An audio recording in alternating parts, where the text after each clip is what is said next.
Yo, you guys, it's Badger here, and today we're gonna have a really short and quick overview or unboxing of this little item here, which is a pool fixer or band-aid or whatever you want to call that.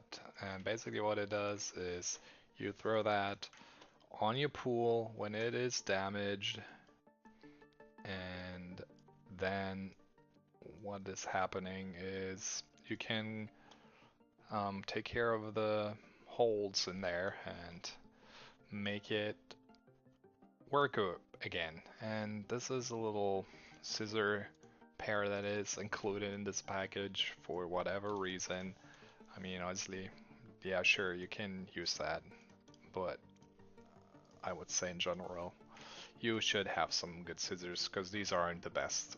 But yeah, you can cut up whatever you need, and then you are gonna throw the piece you're needing on your pool and cover that up. And that's pretty straightforward. Let me show you here in a sec here. Um, so you just remove this piece here, and then you can just cut out whatever you need from here.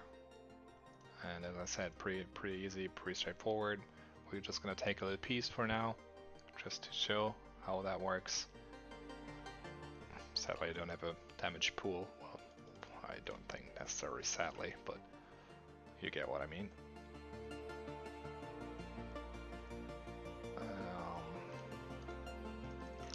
So let's check that out, how that is, how sticky that is. So you remove that.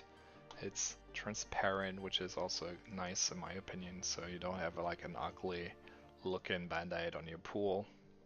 It's not necessary to be seen right away. And then you just stick it on there.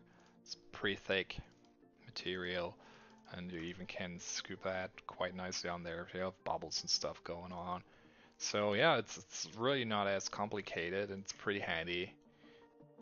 And I would say that's what you can expect. And then you can see while I tried to remove that, it was like super tough. Kind of hurt it, to be honest. Pulled out quite a bit of hair as well. So I don't know. That's pretty much it. There's also another piece here. If you want to make sure that everything is off, it's not that hard. And yeah, I think we call that a day, you guys. And I will see you in the next one. So my name is Badger. I'm out. Take care. Until the next video. Bye bye.